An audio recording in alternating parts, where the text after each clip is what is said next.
M Q M کے senator Faisal Sabzwari نے آئینی ترمیم میں عدالتی اصلاحات کو عوام کی فلاح کے لیے بہتر عمل قرار دے دیا۔ عام آدمی کا کیس 10 سال چلتا ہے، کہا کوئی معروف رہنما بات کرے تو صبح سو موٹو ہو جاتا ہے۔ اب آئینی مقدمات آئینی بینچ دیکھے گا، جبکہ دیگر ججز عوام کے مقدمات دیکھیں گے۔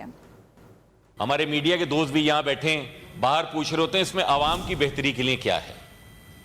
اور یقیناً ہمیں یہ بتانا چاہیے کہ جناب اگر عدالت اپنا کام فعال طریقے سے کرے تو یہ عوام کی بہتری کے لیے ہی ہونا چاہیے۔ عوام کی بہتری اسی چیز میں ہے کہ عام لوگوں کے جو مقدمات اور ان کی اپیلیں 10 برس تک جن کو سنوائی نہیں ملتی سپریم کورٹ آف پاکستان میں،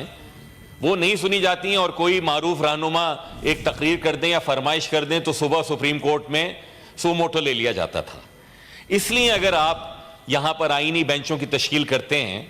اس لیے اگر آپ یہاں پر ججز کی ذمہ داری لگاتے ہیں کہ اب آئینی مقدمات دیکھیں گے اور بقیہ جوڈیشری عام لوگوں کے مسائل دیکھے گی، تو یہ عوام کی فلاح ہے۔